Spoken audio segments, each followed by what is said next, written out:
The young lord of House Marbas is forced to take his father's life under the command of Count Alan de Sylvester, the lord of House Sylvester, a rival clan to House Marbas. It was a tragic day when the hands of young Lord Leon were stained by his own father's blood. With the head of the family gone, Leon Marbas is now next in line to become the new head of this declining family. The same family which once revered as the best house of necromancy. Now that he is the head of House Marbas, Leon is leading a conference with the other nobles residing in House Marbas territory. The nobles raise their concerns about their rival, House Sylvester, who is steadily taking control of Marbas territory day by day.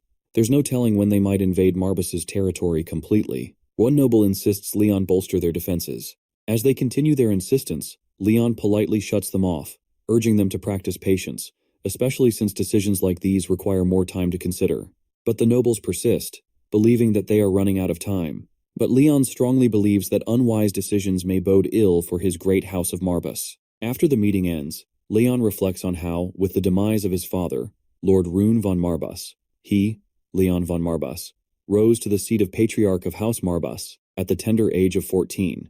House Marbas was once feared as a powerful clan of necromancers, though that reputation has long since faded into the annals of history. Since Leon lacks much experience in governing, he wants to seek guidance. He wonders what his parents would have done in a critical situation like this. While Leon knows that his parents won't respond to his call, for the dead tell no tales, and his parents can offer no wisdom from beyond the grave, he is still in sore need of guidance. He longs to figure out how he might restore glory and prosperity to his house. Leon walks to the office that once belonged to Wellen von Marbas, the founding progenitor of House Marbas, who also held the title of the sole necromancer of the continent during his time. It is said that House Marbas first rose to prominence because the original patriarch made his name on the battlefield.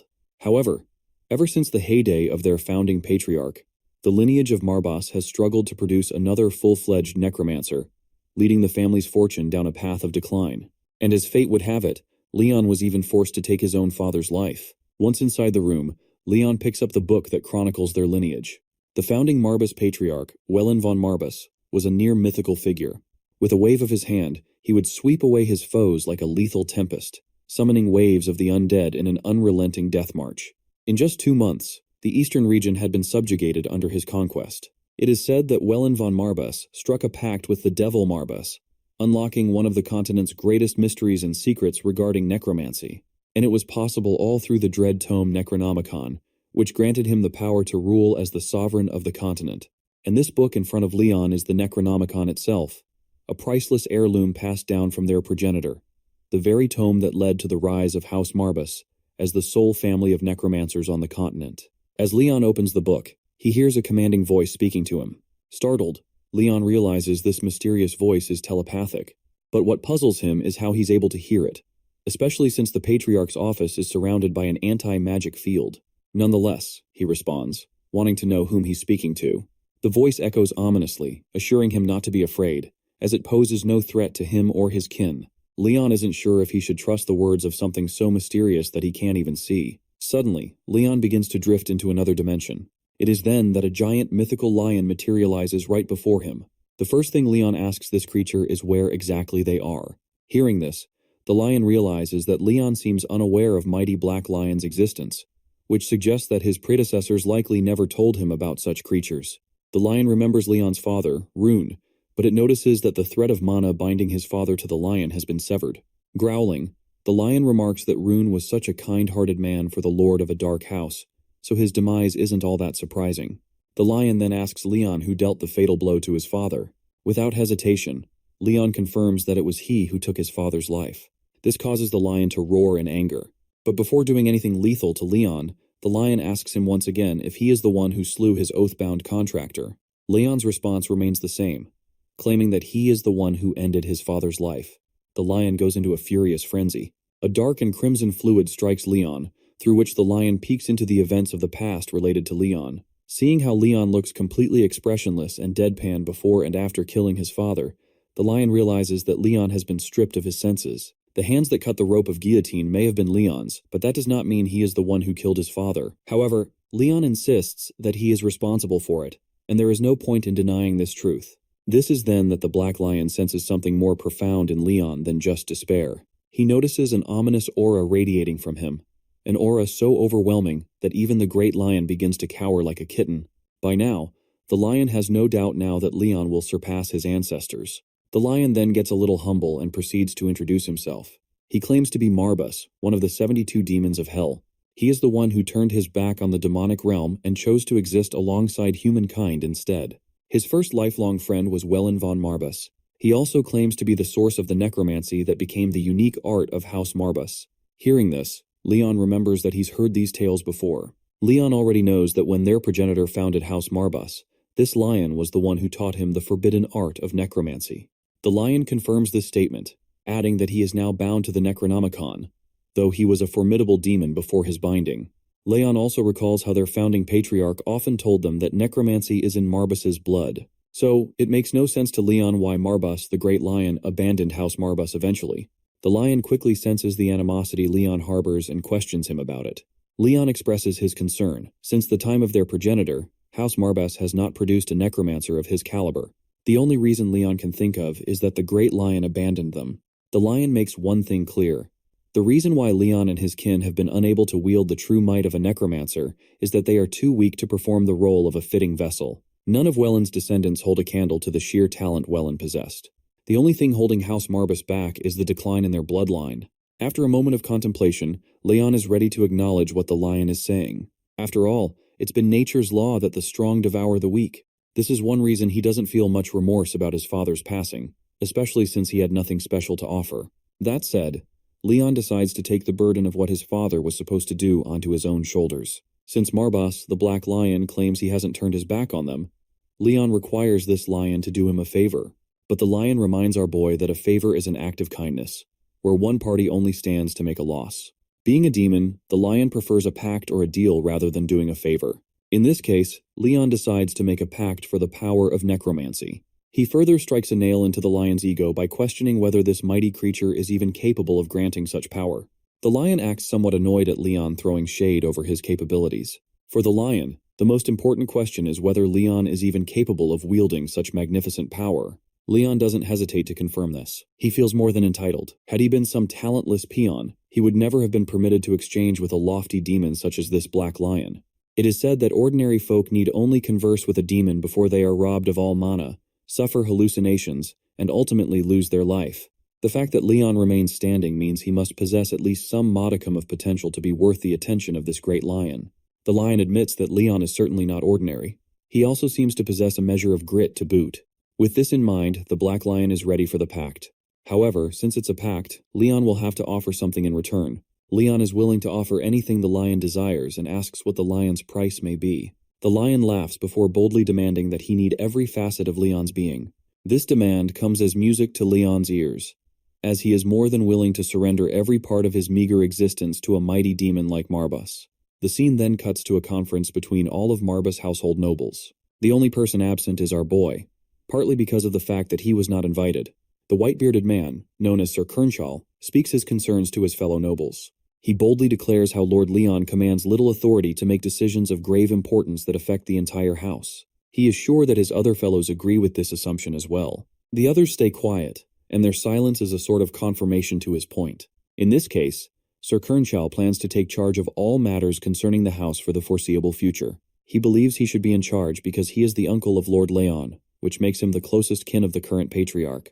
With that, he gives the others the chance to speak if anyone has a problem with him taking the position as steward of the house. One man quickly supports Sir Kernshal, believing it would be unwise to oppose him, given that the alternative is a mere pup who hasn't even come of age yet. He certainly doesn't want to leave crucial decisions up to an unworthy child like Leon. Slowly but surely, the others vote for Sir Kernshal to take control of family affairs for now. But one fat man shows his disapproval. He believes that Lord Leon is the only direct descendant of the previous patriarch, and there is no precedent in their family history for appointing the next patriarch in violation of direct lineage. In response, one man glares in disapproval. He believes that what good is lineage when their entire family might be wiped out? The armies of those Sylvester brigands are marching against Marbas as they speak. While he does recognize the fatty's concerns about birthright, it's all pointless when they're all going to die following an incompetent blindly. But the fat man continues to disapprove of his friend's actions. He believes that every last one of them sitting here is only because they were granted a place at this table by the grace of his late lordship. So everyone here owes it to the house to fight to the very last. Even if the sitting patriarch has yet to gather his own faction, The fat man will not stand by and watch his uncle, Sir Kernchal, take Leon's rightful place as heir. By the way, this fat man's name is Pullen, and he seems to be a loyal follower of the previous patriarch. At this, Sir Kernchal stands up, acknowledging how the current patriarch seems to have at least one loyal follower. Pullen tells Sir Kernchal to cut the crap and come clean about what he really wants to say. Sir Kernchal snaps back with a sharp tone. As loyal as Pullen may be, Kernchal believes he lacks the shrewdness to see that it's a done deal. He walks over to Pullen and places his hand on his shoulder, exuding a menacing aura while threatening Pullen to think before speaking. He reminds him that everyone is gathered here for one purpose alone, to make an unsavory choice that would nonetheless be the least of all evils for the house. So he suggests that the fat man avoid standing in the way of their survival, because one wrong decision could lead to everyone's slaughter. We then cut back to the Black Lion and Leon in their intense negotiations. The Lion speaks of how, with this change in the subject of the pact, the true extent of his power has been curtailed. He also recalls how soft and naive Leon's father Rune was. As his contractor, his father possessed a far greater mana reserve than Leon does now. Speaking of mana, Leon remembers that any demon who makes a pact with a human must draw magic energy from their contractor to replenish their own reserve. So Leon questions the Lion about what he's going to do in this situation. The Black Lion snaps his fingers and transforms into a cute little puffy cat, claiming that this will be less draining to maintain. Leon is relieved that with this new form, the Black Lion will be easily mistaken for an adorable pet instead of a terrifying demon. Being called an adorable pet does not sit well with the Lion, so he gives Leon a deadly glare, exuding a threatening aura for calling him that. Anyway, the Lion decides that it's finally time for them to proceed with the next step. Leon is confused and curious, asking what comes next. The Black Lion questions Leon in response, wondering if he has forgotten that he wanted to obtain strength that would rival even their progenitor. Leon admits that he does indeed want that power. The Lion reminds him that the only way to acquire that power and ascend to the same heights as their progenitor is to follow in his footsteps. So, they will be making their journey to the hidden shrine of the progenitor. But before they begin the journey, the Lion warns Leon that it may claim his life, so he wants to know if Leon still consents. Leon simply gives this clueless expression upon hearing how the Lion continues to undermine his resolve. Anyway, the Lion begins to walk on his tiny paws to lead the way. After their short journey, Leon finds himself traversing through the thick forest, the mist woods of House Marbus if I have to be specific. The Black Lion reveals that this forest can be an inscrutable labyrinth for those who are not of the Marbus bloodline. Leon seems to already have a clue about this because his father had told him that only the rightful patriarch may set foot inside the secret shrine itself. But there's still something that doesn't make sense to Leon. If this place was supposed to grant his predecessors the power of necromancy, why has House Marbus failed to produce successful necromancers? The Lion reveals the reason behind it. Not a single one of them had been able to pass the trial. This is the most fundamental requirement if one is to walk the path to acquiring great necromancy power. No one to date has been able to satisfy this first condition and make it through the fog. Once they arrive at the designated location, the Lion raises his tiny paw, signaling Leon to stop. This is where they are about to begin their trial. The trial is simple. Leon has to descend into the mines. But before venturing deep into the uncharted territories, the Lion makes it clear that he would not be able to lend any helping hand. This will be a test of Leon's mettle. The Lion promises one last piece of advice. He urges Leon to follow the Necronomicon's instructions at all times, especially since it holds the key to the power Leon seeks, the power of necromancy. As Leon ventures deeper, he suddenly comes across the green creatures we commonly call goblins. But these goblins aren't the only thing here. There's also a lady captured by these bastards who seem to take pleasure in tormenting women. At that moment, the Necronomicon reacts. It claps, then opens, and the scene focuses on a verse written on one of its pages. The verse says, "The path to mastering necromancy begins with the secret to reanimating the dead." Meanwhile, the goblins are ready to attack Leon. He notices another verse encouraging him to take the lives of the living to start his journey. Since he's supposed to follow the Necronomicon's commands, Leon unsheathes his blade and stands tall against the goblins, who quickly charge at him with their weapons. Leon swings his short sword, cutting down one of the goblins right away, which counts as his first kill. The scene then takes us to the past, where Leon stands alongside his father in a cemetery. His father wants him to listen carefully to what he's about to say. In the great house of Marbus, his father reminds him that the entity most revered by their clan is death itself. The Marbus house is a clan of necromancers with dominion over the undead. For them, reversing death is held in the highest regard. At that moment, Leon wonders if reversing death is even possible. He had always thought that necromancers had to take lives to gain power whether they wanted to or not. His father affirms that the dark mages are feared by many across the continent. However, that doesn't mean they must become heartless villains. His father asks Leon to promise that, no matter who he faces in battle, if he holds power over life or death, he will make their end as peaceful as possible. This question lingers in Leon's mind, and sometimes he finds himself questioning whether he still has to keep his word with every foe he encounters. Back in the present, as Leon stands surrounded by these filthy creatures, that same question echoes in his mind. After all, he doesn't believe that creatures as vile as these deserve anything less than a painful death. But the most humane way to deal with them, he decides, is to aim for the cervical vertebrae with deadly precision. It's the quickest way to end them with the least amount of pain. Meanwhile, the Black Lion is simply amazed after witnessing our boy snag his first kill effortlessly. While it doesn't seem like Leon has much experience with a sword, he struck the vertebra with godly accuracy. For a moment, the Lion King considers that it might have been luck, or maybe a natural gift. But with more goblins charging, the Black Lion knows he'll soon find out. We shift our focus back to Leon. In the back of his mind, even he believes that his recent kill was more luck than skill. He's sure it's going to be a challenge fighting these green creatures. After all, goblins are shrewd and devious by nature. And to make matters worse, the visibility is poor. It's going to get even darker as he continues to slay one goblin after another. He notices that the torch flickers out with each goblin he kills. He realizes he needs to get used to the darkness while he still can. Instead of cutting through the enemy, he shifts his focus to piercing and dislodging with precision. He starts his killing spree, and with each goblin he takes down, one more fire flickers out. While it's getting dark, Leon's eyes are adjusting, so he can see well enough now. The only concern on his mind is the condition of his dagger, which is taking damage from the clashes. But he didn't expect much more from a ceremonial blade. Suddenly, a goblin leaps into the air to strike him, but Leon quickly retaliates by throwing his blade at the charging opponent, slicing its cheek. Seeing how Leon just discarded the only weapon he had catches the Black Lion off guard. It's insane to think he just discarded his weapon in the middle of the fight.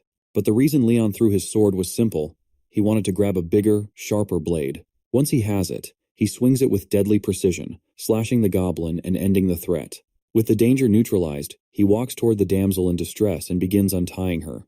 The woman is immensely grateful, finally rescued by a hero straight out of a fairy tale. But the ending of her story is not so sunshine and roses. Before the woman can even finish expressing her gratitude, Leon pierces her right in the middle of the chest. The moment his blade lands, Leon is reminded of a piece of advice his father once gave him. He spoke of monsters with the ability to mimic human beings, which he had encountered during his travels across the continents. Leon stabs her again mercilessly, causing her to groan in pain. The reason for this unexpected second stab are once again his father's words. He had specifically told Leon that those who deceive and exploit the trust of others do not deserve a peaceful death. They must experience the same fear and despair their victims felt. And so, Leon believes this woman deserves to learn that lesson through suffering. As he begins his torture, her screams echo through the dungeon. With her death, the last torch is extinguished. The scene shifts to a hotel where dancers are performing, and Sir Kershaw is running the show, surrounded by women. Sir Kershaw is having a blast, fully convinced that the Marbus household will soon be under his command. The woman to his left is equally confident, thinking a gentleman like Sir Kershaw is far more suited for the role of head of the household than a baby-faced boy like Leon. The girls around them continue to flatter him, and Sir Kershaw is enjoying the praise. He believes he's the lesser evil compared to Leon, who would drag House Marbus to extinction. Sir Kershaw is certain that his rise to power is the best thing for the house. While this shit-ass having a laughter full of joy, the brown-haired man wonders how they'll deal with Leon. The people of the estate were fiercely loyal to Leon's father, which could make it harder to dispose of him. But Sir Kershaw reassures him, promising that he already has a plan. He will make Leon's demise seem justified after the fact. Since dead men tell no tales, framing Leon with lies will be easy. The brown-haired man is glad to hear this. After all, the last time anyone heard from the dead man was centuries ago, when the founding patriarch wielded the power of necromancy. With a toast, they celebrate the success they believe is coming. Meanwhile, we cut to Lord Alan de Sylvester of House Sylvester. He's questioning his men about the progress of their plan to subjugate Marbus. One of his men reports that Sir Kershaw is essentially a pawn working under House Sylvester. Now, they just need the official approval for all-out warfare from the imperial household. Count Alan is thoroughly enjoying himself. He finds it laughable that House Marbus is under the impression that their enemy won't launch an attack when it hasn't been long since the first conflict. Alan's lackeys shower him with praise, acknowledging that none of this would have been possible without their leader's remarkable foresight. He also makes sure to give credit to Sir Kershaw, who, in Alan's eyes, is playing right into his enemy's hands. To think that the centuries-long history of House Marbus will end at the hands of a short-sighted traitor, it's almost too entertaining for Count Alan. He orders his men to hasten the preparations. Count Alan feels like he's on a streak of good luck. First, that fool of a father who got his head chopped off by his own son. Now the son himself will be next. But little does he know, the lamb he's talking about is preparing to turn himself into a literal goat. Back in the dungeon, Leon has just finished off the last of the monsters, and the dungeon is pitch black with all the torches snuffed out. This means she was the last monster he needed to kill. Just as he says this, the torches reignite, much to Leon's relief. The Black Lion, meanwhile, is absolutely thrilled to have Leon as his contractor. He leaps over Leon, causing him to fall into the pool of blood. The lion is driven by the power Leon possesses, enough to wipe out an entire camp of orcs single-handedly. He's amazed that not only did Leon see through the monster's disguise, but he also pierced its seemingly indestructible body. While Leon appreciates the compliment, he'd rather avoid confronting orcs, as he's been told they despise humans above all else. Still, the Black Lion is fascinated by how Leon managed to see through the disguise. He wants to know how he did it. The answer, Leon thinks, is simple. When all the other torches went out, one remained lit. The key thing was that the light of that torch was a different color. It was green, the color of the dead. With each monster he killed, the torches flickered out one by one. And sure enough, the last torch stayed lit until the end. That was enough of a hint for Leon to realize the woman was a monster in disguise, and he killed her accordingly. The Black Lion is even more excited now. Normally, he wouldn't expect a boy so young to deduce so much under such dire circumstances. When one's life is at stake, it's difficult enough to read the situation, let alone spring into action without hesitation. And yet, Leon did exactly that, dispatching all the enemies by himself without a hitch by using sheer brains. While the Black Lion was initially concerned about Leon's mana reserves, he now believes that one's potential shouldn't be measured solely by mana capacity. He's certain that Leon is hiding something special, something extraordinary that excites him even more. He's now looking forward to seeing what new tricks Leon might show next. Now that Leon has completed his first trial, it's time to move on to the next. His first task was to take the life of a living being, and now that he has succeeded, the Necronomicon instructs him to raise the fallen. Thinking about it, Leon can only interpret this as needing to create undead from the goblins he just slaughtered. And with that, he is about to take his first true step toward becoming an undefeated necromancer. This realization excites him beyond measure.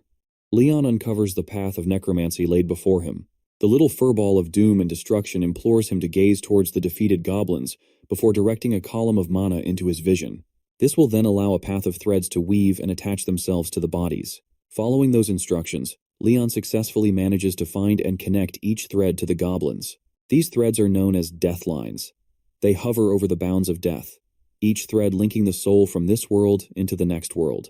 Marbus explains that a necromancer's specialty lies in separating the souls from the bodies of the dead, confirming the extraction ritual, and after imbuing those souls with their own mana, the necromancer successfully commences the reanimation magic. This is quickly showcased as the goblins resurrected with a dark aura, bounded by a crest on top of their heads.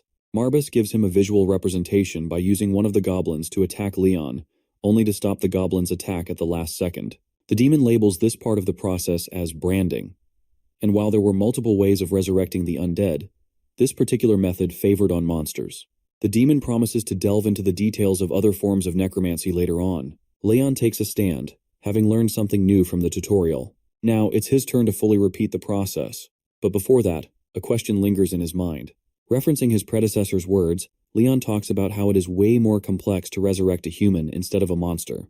Right now, he's curious to know if he's at the level where he can safely resurrect a human into one of his undead warriors. To that, Marbus wonders if he requires the ability to be in his arsenal. Leon confirms, inviting a snarky taunt from the demon, who wonders which human will become a victim of Leon's magic.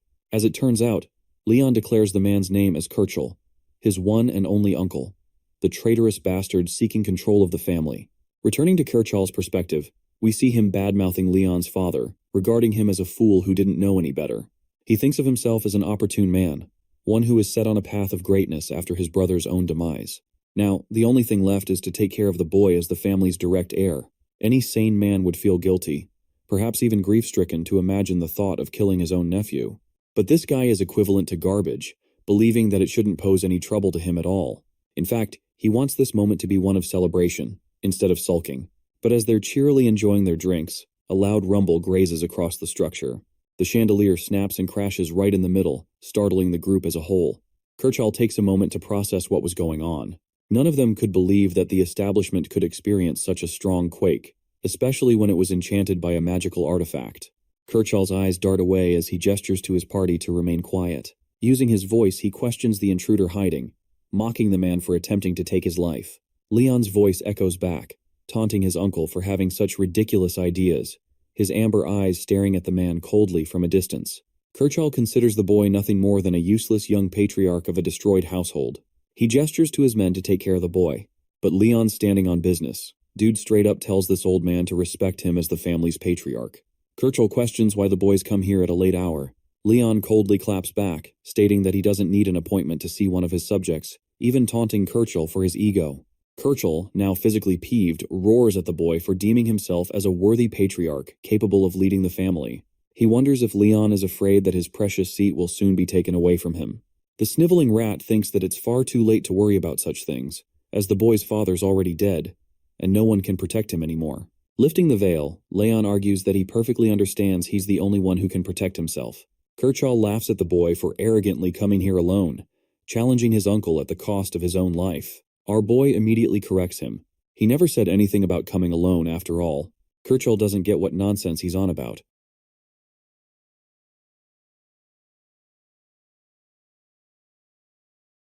The sniveling rat thinks that it's far too late to worry about such things, as the boy's father's already dead, and no one can protect him anymore. Lifting the veil, Leon argues that he perfectly understands he's the only one who can protect himself. Kirchall laughs at the boy for arrogantly coming here alone, challenging his uncle at the cost of his own life. Our boy immediately corrects him. He never said anything about coming alone after all. Kirchall doesn't get what nonsense he's on about. When suddenly, the ground beneath him rumbles. Kirchall's body fidgeting and questioning what form of sorcery is being used. He can sense the terrifying sensation of darkness. He refuses to believe the sight of the undead before him. This is necromancy, and he knew that far too well. The scumbag mutters his confusion. Not even his brother, the late patriarch and Leon's father, could harness such a death-defying ability after all. Leon emphasizes that House Marbas shared a richer history of necromancy in the past. Regardless of the situation turning against him, Kirchall foolishly orders his men to defeat the undead goblins at once. They collectively lunge forth, attempting to defeat the goblins. The moment one of their blades is about to reach our boy's face, an undead goblin counters by clashing against the man's weapon, shocking him greatly. With his weapon deflected, the man is left wide open to be attacked by a second goblin. He meets his end when the blade slices across his abdomen, taking away his life as his body hits the ground. Kirchall's face looks great right now. This dude is pissing his pants. The rest of the undead goblins march on to take down the remaining guards, slaughtering them whole. Seeing this abominable sight take place, the traitorous scumbag can't help but think that he's facing a psychopath. The goblins tear apart Kirchall's men, yet he stands there, unable to piece together his thoughts. This massacre is something he's never seen before. It's really true. It really is true that Leon was commanding necromancy. Fueled with anger and fear, Kirchall wonders how this development could have possibly taken root. Preparing a sphere of black in his hand, he roars at the boy for making a mockery of the founding patriarch's true powers. To this, Leon taunts him, questioning what was so wrong about the true patriarch of the family to be able to wield such sorcery. Unable to withstand his words, Kirchall calls his explanation bullshit, as necromancy is long considered a lost art, something not even the boy's father could manipulate. The bastard's ego can't accept the fact that a child much younger than him was able to command such a powerful ability. Deciding to hold merit to his words, Leon gestures his hand before warning Kirchall that he's making a major mistake. At this moment, he orders his goblin servants to lunge forth and attack Kirchall.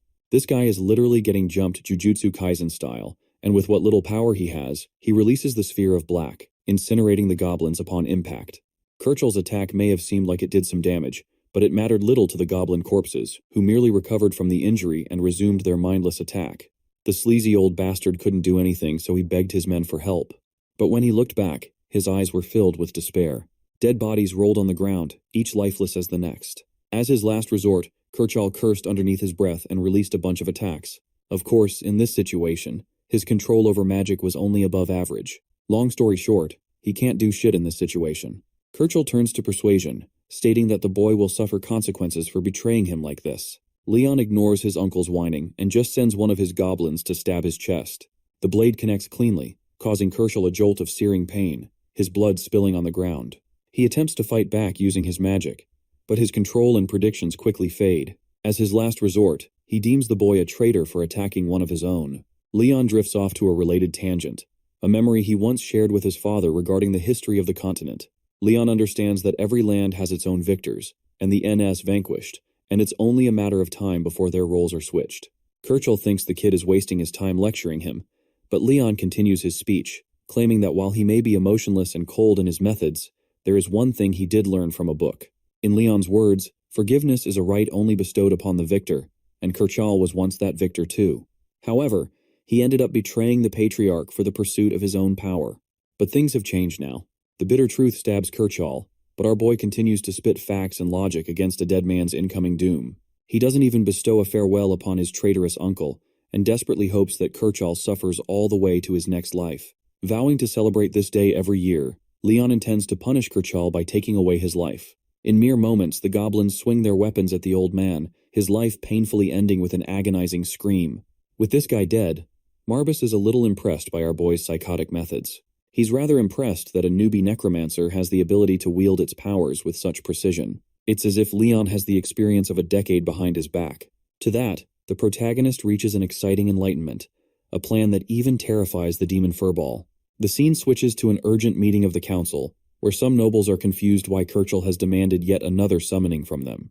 They can't figure out why he's being overly annoying as of late, while one baldhead believes that this meeting has to pertain to an urgent matter for being called on such short notice. They amuse the responsibility of the Sylvester House breaking the peace treaty and striking House Marbas while they're at their weakest. Not everyone believes the same, because breaking a major treaty like that would be a bold move from the opposing house.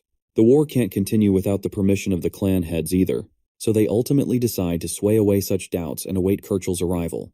Well, someone does arrive, but it's not Kirchhoff.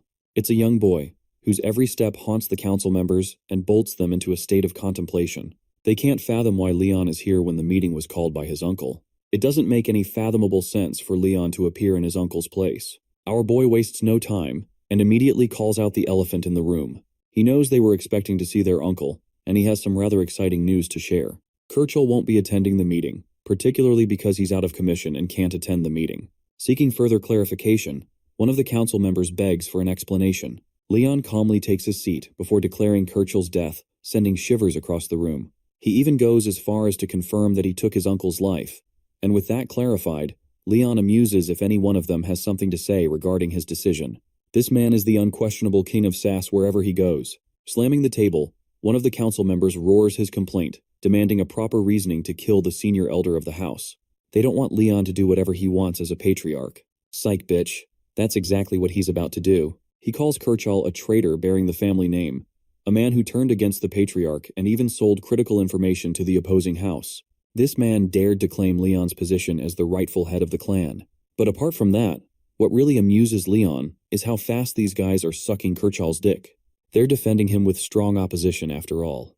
The council members were called under Kirchhoff's command, and since he's not around, the only logical conclusion is that Leon's words must be true. They can't believe that Kirchhoff was defeated by a second-rate brat with no experience. Instead of wallowing in his loss, they understand the gravity of the situation at hand. One council member is smart enough to take Leon's immediate side, kissing his ass because he suspects that the young patriarch has come under the possession of some new power. The rest of the council members follow suit, blaming Kirchhoff's traitorous acts all of a sudden. Leon doesn't want to hear a word from these double-faced fuckers, and renders them guilty of committing a crime. Their crime is that they failed to turn over a traitor hiding amongst their ranks. The council members are experiencing 15 heart attacks every second, knowing that this kid is outplaying them in every argument. They counter Leon, requesting for evidence behind the boy's punishment, as if to accuse him of committing murder without reason. The young patriarch expresses that he's already come prepared for that. To show them some proof of his words, he demonstrates the betrayal of Kirchhoff. He uses necromancy to call forth the souls of the damned, causing goblins to summon from beyond this realm. The council members are befuddled, shocked to see him commanding necromancy before their eyes. Among those resurrected, Kirchhoff's body rises before them. Leon calls for his name, the man's zombie-like body just holding itself together in one piece. Then he orders the deceased traitor to confess his crimes. The council members keep asking the same boring question, and Leon's done answering it over and over again. It's simple logic to him that necromancy is a magic practiced by the heirs of House Marbas. The goblins roar at the council members, causing them to flee the scene. But before these assholes can even escape their seats, one of them already hits the ground, his head severed from his shoulders. Another one drags his pitiful body across the floor, his legs severed. Leon doesn't have time for mercy, and concludes that this meeting is far from over. He uses Kirchel's corpse as the object of their demise. The undead human rises before his master, his mouth open wide. Leon asks again, questioning if the council members shared involvement in the traitor's acts. The mummified body of the deceased man speaks nothing but the truth. Every single one of the council members were responsible for bringing down the patriarch. They all knew he was a traitor who sold information. Having confirmed that, Leon is content with his decisions. Blondie over here thinks he's special and begs to be spared. The same goes for the other bastards, all begging for a second chance. Leon serves them poetic justice, making his goblins tear apart their flesh. With the council eradicated, Leon fully embraces his powers of necromancy as the true patriarch of the Marbas house. Their long-lost ancient power, finally restored. Leon stands over the lifeless bodies of the slain council members with his Necronomicon floating ominously at his side. He surveys the aftermath of his work before turning his attention to a servant trembling in the shadows. Without hesitation, he demands to know the whereabouts of Pullen. The servant, shaken by the bloodshed, nervously reveals that Pullen is being held in the dungeons below on a charge of sedition. Upon hearing this, Leon orders the servant to lead the way. As he steps toward the door, he looks at the remaining servants and soldiers, warning them that they are free to flee if they wish, but if they choose to stay, he will not be held accountable for what happens next. He leaves, trusting that they will make the right decision. At House Sylvester, a man approaches Alan and hands him a letter. Alan takes it and reads slowly with a hint of relief appearing in his eyes. The letter brings news that the imperial household has turned against House Marbas, which excites him. The man remarks that it was expected, as House Marbas has nothing to offer, and the manpower they do have is useless. Alan agrees and orders his men to proceed as planned, confident that House Marbas will fall after a month. He then asks if the man is prepared for the task, to which he confidently replies that he is. Still, he ensures that his men are fully prepared for what lies ahead. His strategist, amused by Alan's certainty, jokingly remarks that the only true threats to their success would be the sudden appearance of a powerful necromancer or the impossible resurrection of House Marbas's long-dead founder. The remark only strengthens Alan's confidence. In the dungeons of House Marbas, Leon finds Pullen locked in a cell. The moment Pullen sees him, he begins pleading and apologizing, admitting that he allowed Karchal's dark ambitions to take root, which ultimately put Leon in danger. Overcome with guilt, he insists that he deserves death for his failure. However, Leon sees things differently. Pullen was the only one who opposed Karchal, proving his loyalty and making him a valuable recruit. With that, Leon orders him to rise, stating that there is much to be done and that he requires Pullen's service. Pullen is shocked, questioning what kind of service Leon could possibly need from someone like him. Leon, noticing the swarm of flies circling Pullen, merely tells him to wash himself and meet him in his office, where they will discuss the details. Pullen eagerly agrees, pledging his loyalty as Leon leaves. As night falls, Leon stands by his window, gazing outside while Marbas, in his kitty form, perches on his shoulder, lazily grooming himself. The cat breaks the silence, asking about Leon's next move. Leon pauses, lost in thought until Pullen finally arrives. To Pullen's astonishment, Leon presents a bold plan, impersonating Karchal to deceive House Sylvester. Pullen immediately voices concern, pointing out that pulling off such an impersonation convincingly would be nearly impossible. But Leon has other methods. Without hesitation, he summons a doppelganger, which morphs into Karchal's exact appearance right before Pullen's eyes. Stunned, Pullen can hardly believe what he's witnessing. Leon has just summoned an undead minion with ease. He had heard the rumors about Leon's abilities, but seeing this firsthand makes him realize just how powerful the Necromancer truly is. Still, doubts linger in Pullen's mind. Though the doppelganger may resemble Karchal perfectly, controlling it convincingly enough to fool House Sylvester is another matter entirely. He nervously expresses his concerns, fearing that their deception will quickly be uncovered. According to Pullen, the undead has no way of perfectly replicating a person's speech pattern, handwriting, or behavior. However, this isn't just any undead. It is an illusion created by a creature known as a doppelganger, which Leon managed to find. Unlike ordinary undead, this doppelganger is capable of not only mimicking someone's appearance, but also retaining their memories and personality. To demonstrate its abilities, the doppelganger channels Karchal's magic, stunning Pullen with its accuracy. Leon then recalls the moment he first encountered the creature in the dungeon while searching for a book. At the time, the doppelganger had taken the form of a woman. After killing it, Leon had demanded its name, to which Marbas revealed that it was called a doppelganger, an entity capable of replicating a person's appearance, personality, and even abilities. At the time, it had been mimicking a traveler it had slain, along with her companion. Hearing this, Leon had begun to formulate a plan. Without hesitation, he had used his necromantic magic to raise the doppelganger's body from the ground. Once a minion of the founder of House Marbas, The creature now belonged to his descendant. After all these decades, it had finally returned to its rightful master. This demon Instagram baddie is pissed as hell, while Leon glances over his contractor, acknowledging Marbus favoring him over her. The demon warns him that the creature they're facing is capable of transforming into any target a necromancer has encountered. The only condition being, she can't transform into a target more powerful than the caster. Marbus reminds our boy dearly that he better act humble because he's still too weak. Despite trapping his uncle's soul into his arsenal of soldiers, Marbus expresses that the human soul will eventually return to nothingness. That's why the demon recommended that he stay away from the matters concerning House Marbus, since he didn't have a permanent solution to the problem. But Leon opposed this strongly, arguing that he wouldn't betray his bloodline.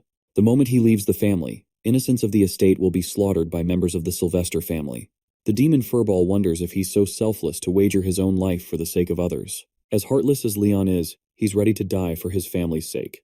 The demon thinks he's being loyal to a fault, for little to no reason at all. Instead of choosing to focus on that, he addresses the more pertinent matter at stake. A purple phantasm emerges before them, with Marbus suggesting he resurrect the creature and use it to his advantage. Leon questions if he knows this creature. Turns out, this one belongs to the founding patriarch's collection of the undead. With Leon's current condition, it will be a great help for him, so long as he can deal with its anger issues, that is. Without further ado, the boy issues the incantation, causing the phantasm to materialize into an almost human-like form. It glares at its master, before getting hard tackled by the demon furball for returning to its newest contractor. The creature has just revived and he's already bullying the thing. Leon sees their little argument go down. The creature thinks for a moment before reaching a conclusion. Bro literally copies the fireball jutsu hand signs from the Uchiha clan, before mimicking the appearance of Leon. It also bites back against Marbus, causing him to become shocked at its boldness. All of a sudden, there are two Leons in the room, identical in appearance. Sharing another council meeting, Pullen recommends that they could use the mimicking ability to recreate Kirchhoff's imitation down to the smallest habits. He's more than confident that this trick will work in an espionage mission against the Sylvesters.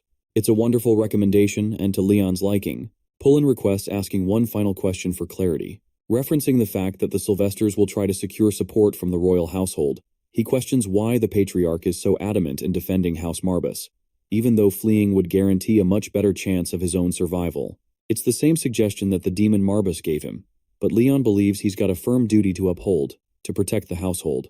Hearing this answer, Pullen is determined to serve the patriarch until his dying breath, though he's confused what motivates Leon to go to such lengths for his family. It's a good question, as Leon himself had pondered the same for a while. While he isn't exactly a noble hero of justice or anything, all he cares about is becoming a worthy head of the household, which is why he has to prove his worthiness to the throne.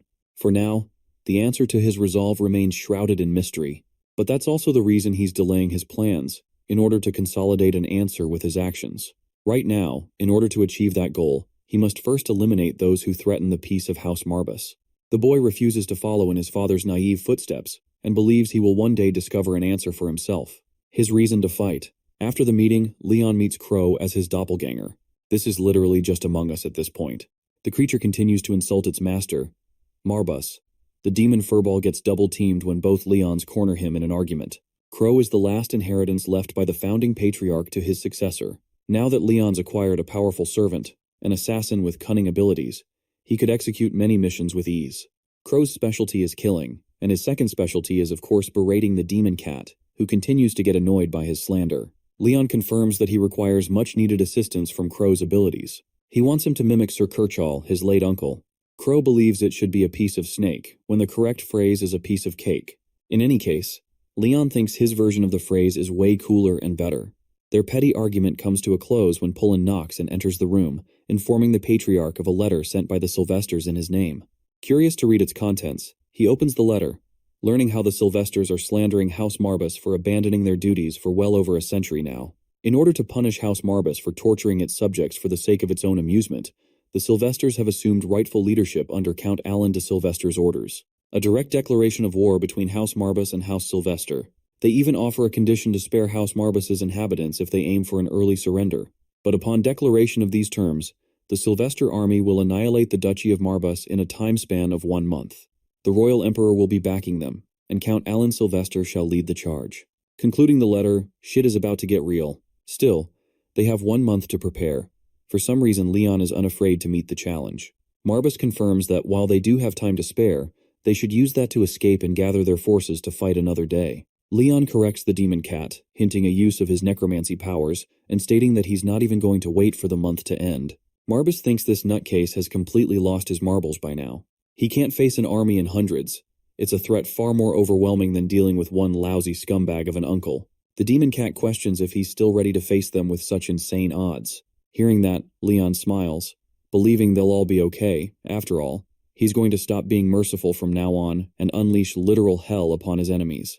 In the town, rumors of Kirchall's disappearance spread like wildfire, with villagers whispering that it was a dark omen, especially coming so soon after the death of their old lord just a few months ago. Concern grows for Leon, as many believe he must be devastated, having now lost the last of his surviving kin after his father's passing. However, one of the men assures the others that he has confidence in Leon and believes he will manage just fine despite everything. The townspeople remain hopeful, unaware that the Sylvester army is closing in on them, having already declared war. As they talk, Pullen interrupts, warning them to control their tongues and stop spreading rumors.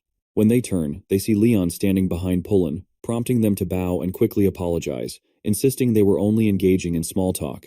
They also express their condolences to Leon for his uncle's supposed loss, claiming it is truly tragic to lose someone so close.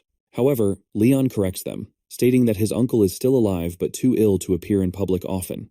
He says this because he knows it is best to make them believe his uncle is still alive to keep them calm. Turning away, Leon remarks that the villagers take his uncle's side a little too much. In truth, he says this as a tactic to deceive his uncle's allies. He then orders Pullen to silence anyone who witnessed the incident or is spreading false news about his uncle.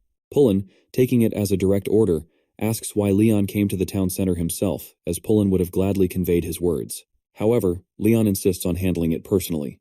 As they reach the outside of the town center, Marbus begins sensing a strong magical force emanating from within. Upon entering, Leon orders Pullen to wait at the entrance until he returns. Pullen agrees but expresses concern for his young master's safety, to which Leon assures him that he will be fine and instructs him to seal the door behind him. He does not want anyone to escape or enter the building. With that, Leon steps into a blood-stained, chaotic room, where chairs, tables, and bottles are scattered about while a few people are busy cleaning up the mess. Among them, Leon notices a boy with wolf ears and turns to Marbus, asking if this is the person he spoke of. Marbus confirms it. The boy in question is muscular, with wolf ears and an intense aura of potent energy surrounding him. Seeing him, Marbus grows excited, remarking that the Leon household has always lacked an eye for spotting those with potential, yet Leon has managed to find one. Walking toward him, Leon asks for a moment of his time, but the boy instantly begins apologizing, explaining that there was a brawl at their place last night and asking if Leon could return at another time. Suddenly, a woman addressing the boy as Walter kicks him forcefully, apologizing to Leon and insisting that they never intended for a beastman to greet him. She follows up with another slap, shouting at Walter for speaking so casually to Lord Marbus. Kneeling on the ground, Walter hurriedly apologizes, explaining that he did not know who Marbus was, as he is new to the area. Ignoring the commotion, Leon firmly repeats his request, asking for a moment of Walter's time. The lady steps forward, offering herself instead, but Leon dismisses her, revealing that his business is specifically with Walter. According to the demon Marbus, the Beastman boy possesses immense potential for growth, making him an excellent candidate to join Leon's household. Meanwhile, Walter remains kneeling, frozen in shock at the realization that he is in the presence of Lord Marbus's house and had just spoken so casually to him. Suddenly, to his astonishment, Leon casts a spell that emits a dark smoke, which begins to surround Walter's body, healing his wounds. Staring at his now recovered body, Walter is left speechless, but Leon's patience is wearing thin. Once again, he firmly asked for the boy's time. Hearing this, the lady quickly apologizes, revealing that Walter is her slave, and if the young lord wishes to speak with him, he must ask for her permission instead. Observing her, Leon suspects that she is unaware of his uncle's incident, meaning he can be more open with her.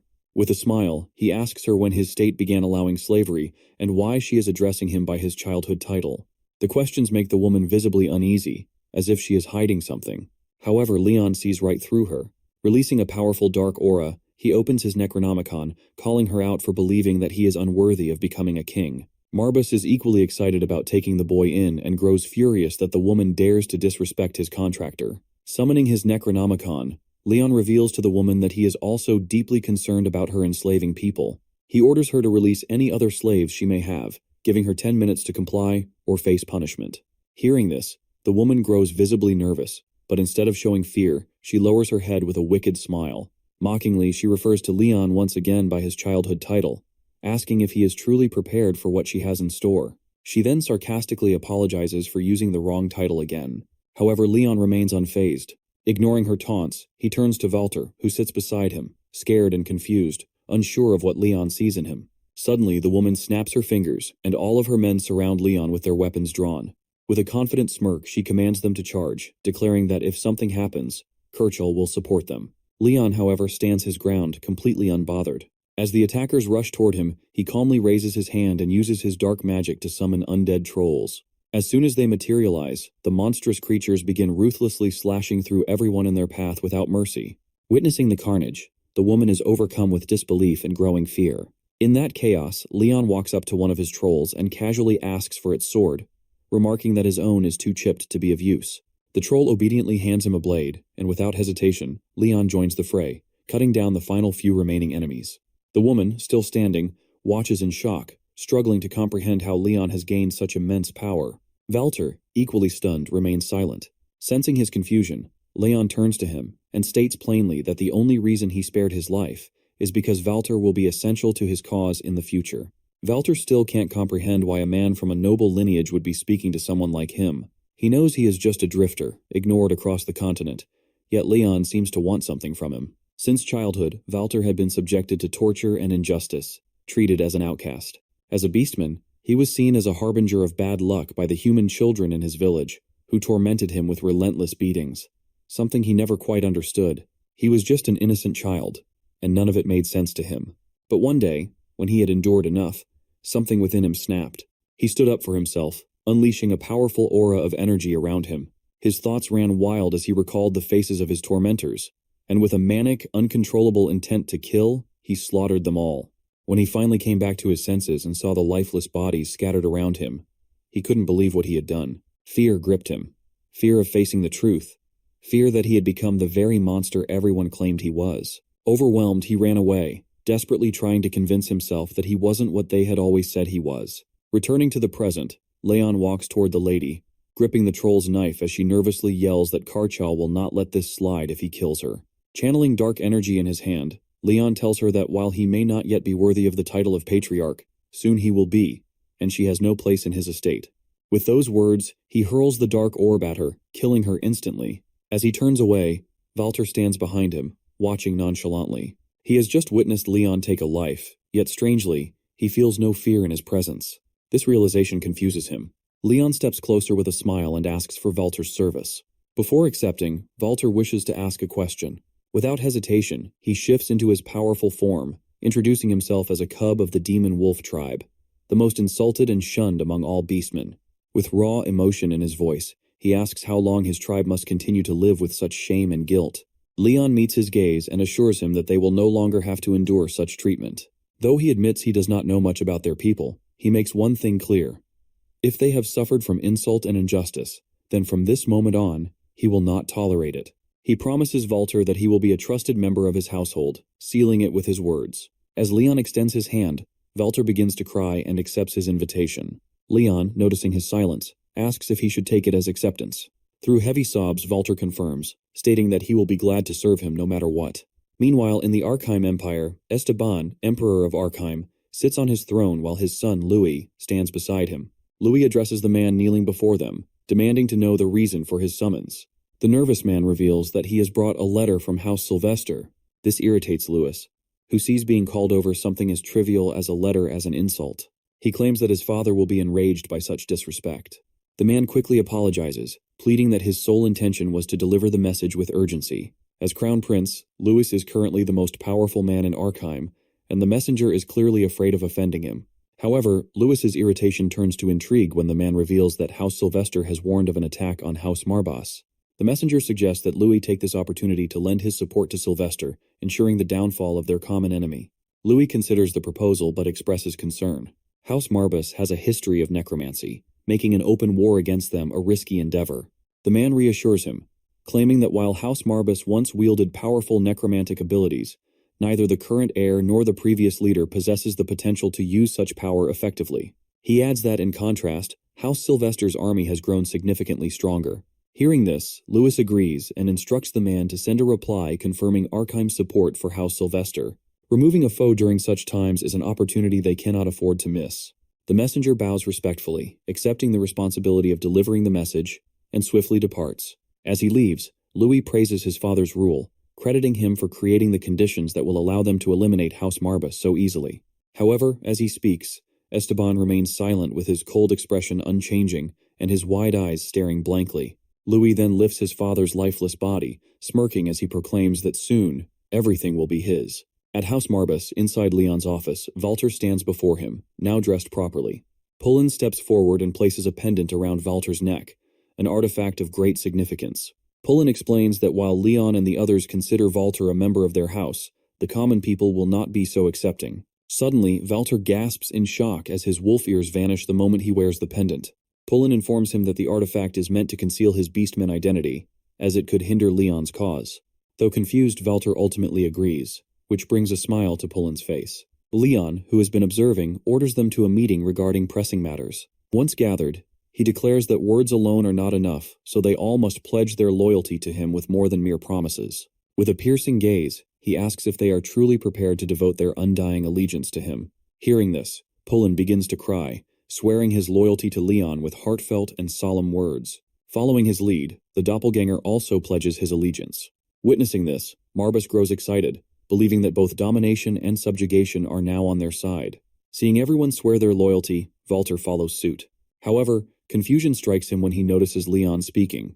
Not to them, but to the table. Leon remains unfazed and proposes forming a mana-bound pact with them. He makes it clear that refusing would simply mean they are unwilling to join him. A mana-bound pact converts the mana of each participating party into a binding pattern, forging an unbreakable bond. This connection allows them to share secrets that neither can reveal to outsiders. With everyone in agreement, Leon initiates the process. Channeling dark magic into his hand, he creates a portal in the ground. A massive surge of dark energy erupts from it, followed by two monstrous demonic hands emerging, clutching an ancient scroll. As the scroll unfurls, Pullen and Walter begin reading its contents. At that moment, the monstrous Marbas reveals his true form, declaring himself the deity of the house and the demon from whom House Marbas derives its name. With a deep, resonating voice, Marbas chants the pact's terms, demanding their loyalty to the bond and proclaiming Leon as the sovereign of the undead.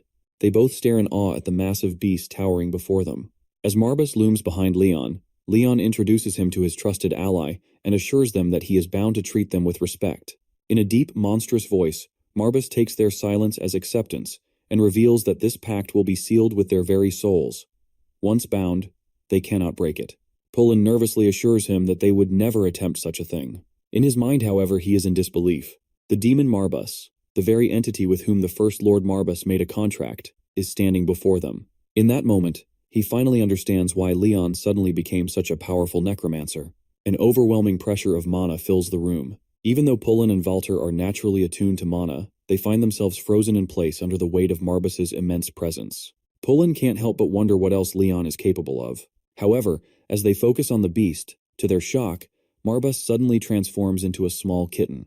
Walter, startled, is about to question what just happened, but Pullen quickly silences him by covering his mouth. Marbas notices and asks what he intended to say. Thinking quickly, Pullen nervously responds, claiming that Walter was simply marveling at Marbas's immense size and structure, as he had likely never seen such an awe-inspiring sight before. Marbas accepts the explanation but warns them not to reveal his existence to anyone. With war on the horizon, knowledge of Marbas could prove valuable to their enemies. He further explains that his form is only visible to those who have made a contract with Leon. To anyone else, he is completely invisible. Marbas then mentions that there are many who favor Karchal. Upon hearing that name, Walter suddenly recalls a past event. He once saw Karchal visiting his master's lady, delivering a letter to him. Hearing this, Marbas becomes excited, realizing they have their next lead. Leon inquires further, but Walter denies knowing anything about it. However, as they left the pub earlier, Doppelganger took a treasure box with him as a spoil of war. Seeing this, Marbas recalls that Doppelganger has always been greedy. He explains to Leon that since they had eliminated everyone in the pub, Doppelganger must have assumed he could take whatever he pleased. Curious, Leon examines the box himself and discovers a letter inside with an already broken seal. It appears they have found the very letter in question, thanks to Doppelganger's greed after all. Leon opens the letter and begins reading it aloud. It is addressed to House Marbas from House Sylvester, officially declaring war against them. According to the letter, House Marbas has neglected its duty to serve Emperor Archime, which is considered a grave crime. As a result, House Sylvester has granted them 1 month to surrender. Otherwise, they will declare war and destroy anything that stands in their way. The letter is signed by Alan, the Lord of House Sylvester. Upon hearing this, both Pullen and Walter are shocked. Leon, however, finds the situation amusing. He reveals to Marbas his idea of controlling the undead with his mind, something he believes could be quite entertaining. With that thought, they turn their attention to Doppelganger, and Leon issues him a mission. At the Sylvester Empire, a messenger returns to inform Alan that he has delivered the war declaration to House Marbas.